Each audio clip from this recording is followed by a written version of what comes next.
親父は俺に何を見せたかったんでしょうか。これは肖像画。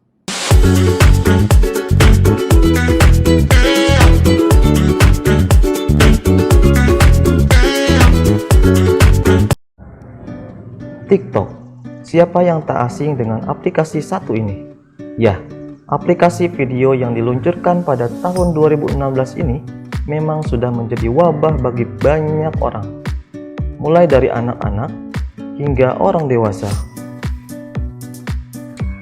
Ternyata kita bukan hanya dilanda COVID-19, tapi juga wabah TikTok. Demam TikTok bahkan semakin menggila semenjak pandemi virus corona. Saking serunya, sebagian orang jadi lebih sering habiskan waktu bermain TikTok. Tak jarang banyak dari kita kecanduan bermain aplikasi tersebut. TikTok menyediakan berbagai fitur yang menarik, yang terbilang sangat mudah untuk digunakan. Tinggal pilih dan klik. Pengguna sudah bisa menikmati fitur yang mungkin belum pernah ditemukan sebelumnya. Maaf, aku bukan endorse ya. Pada dasarnya, TikTok merupakan aplikasi yang positif apabila digunakan dengan bijak. Hal ini karena platform media sosial tersebut bisa meningkatkan kreativitas kita, mulai dari membuat gambar, animasi, dan masih banyak lagi yang bisa kita dapatkan dari aplikasi tersebut. Tapi, bagi sebagian orang terlalu ketergantungan dengan aplikasi tersebut. Seperti bangun tidur buka TikTok, habis belajar buka TikTok, bahkan habis TikTokan buka TikTok lagi. Terus-menerus menjadi rutinitas. Ya, orang ini mengalami kecanduan.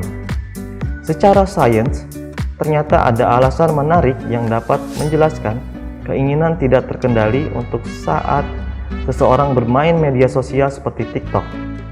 Di sini otak akan mendapatkan kepuasan. Hal itu akan memberi sinyal pada otak untuk melepaskan hormon bahagia, sehingga kita akan merasa bahagia apabila membuka aplikasi tersebut. Para ilmuwan juga menyebutkan sebagai kecanduan ini karena sebagai manusia kita terbiasa dengan kepuasan. Ketika kita mendapatkan kepuasan, maka kita akan melakukan hal tersebut berulang-ulang. Ya, mungkin ini penyebab utama dari kecanduan.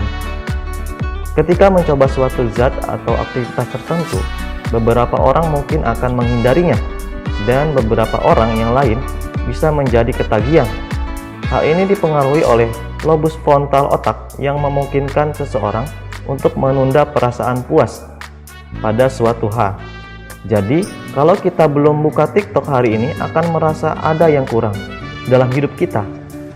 Pada orang yang mengalami addiction, terjadi kerusakan pada lobus frontal, tepatnya cortex cingulate anterior dan nucleus accumbens, yang berhubungan dengan sensasi yang menyenangkan, dapat meningkatkan respon seseorang saat terpapar zat dan perilaku yang membuat ketagihan. Ya, kita harus bijak dalam menggunakan aplikasi apapun, jangan sampai malah membuat kita menjadi kecanduan.